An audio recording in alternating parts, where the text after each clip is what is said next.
Chicken கிரேவியை போட்டு பிசைஞ்சு சாப்பிடுவோம் வாங்க. இது எப்படி செய்யறதுன்னு பார்த்துடலாம். சிக்கன் தாளிக்கிறதுக்கு பட்டை, கிராம்பு, ஏலக்காய், கல்பாசி எல்லாம் போட்டாச்சு. கருவேப்பிலை போட்டுப்போம். அடுத்து 2 பெரிய வெங்காயத்தை கட் பண்ணி வச்சுருக்கேன். அதை பற்றி வதக்கிக்கலாம். வெங்காயம் வதங்குறதுக்கு கொஞ்சமாக உப்பு போட்டுப்போம். வெங்காயம் பாதி வதங்கினதுக்கப்புறமா தக்காளி போட்டுடலாம். வெங்காயம் பாதி அளவுக்கு வதங்கி போச்சு. இந்த ஸ்டேஜில் நான் 2 தக்காளி, பெரிய தக்காளியை கட் பண்ணி வச்சுருக்கேன். இதையும் அதில் போட்டு நல்லா வதங்கிட்டோம். அதுக்குள்ளார நம்ம இதுக்கு ஒரு மசாலா அரைச்சி எடுத்துகிட்டு வந்துடுவோம். வெங்காயம் தக்காளி நல்லா வதங்கி போச்சு. நம்ம ஒரு துண்டு இஞ்சி, 2 பெரிய பூண்டு தோலோடவே போட்டிருக்கேன்.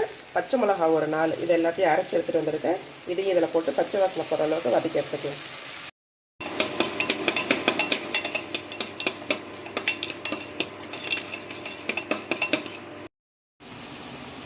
அரை மூடி தேங்காய் எடுத்திருக்கேன். கொஞ்சம் அளவுக்கு மிளகு, அதை வறுத்து அதில் கொட்டி நம்ம இதை அரைச்சி எடுத்துக்கலாம் பேஸ்ட்டாக. 1 கிலோ சிக்கனுக்கு 3 ஸ்பூன் குழம்புத்தூள், 1 ஸ்பூன் மஞ்சத்தூள், இது எல்லாத்தையும் இதிலே போட்டுடுறேன். இப்போது நம்ம 1 கிலோ சிக்கனை இதில் ஆட் பண்ணிடலாம்.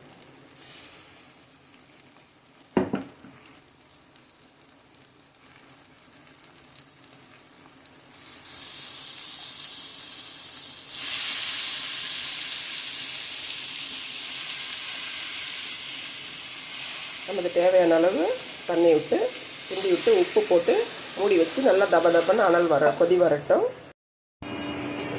ஒரு 5 மினிட்ஸ் குழம்பு தபன்னு கொதிச்சு போச்சு. இதுக்கப்புறம் நம்ம இதில் வறுத்து வச்சுருந்த மிளகு, தேங்காய் இது 2த்தையும் இதில் ஆட் பண்ணிவிட்டு 20 மினிட்ஸ் ஃபுல் சிம் வச்சு கொதிக்க வச்சிடலாம். 25 மினிட்ஸில் சிக்கன் நல்லா ஸ்பாஞ்ச் மாதிரி நல்லா வெந்து போயிடும். இந்த ஸ்டேஜில் நம்ம ஆஃப் பண்ணிவிட்டு மல்லித்தழை போட்டு இறக்கிடலாம். குழம்பு கொதிச்சு முடிஞ்சிச்சு. நம்ம இந்த ஸ்டேஜில் மல்லித்தழை போட்டு இறக்கி சாப்பிட ஆரம்பிச்சிடலாம்.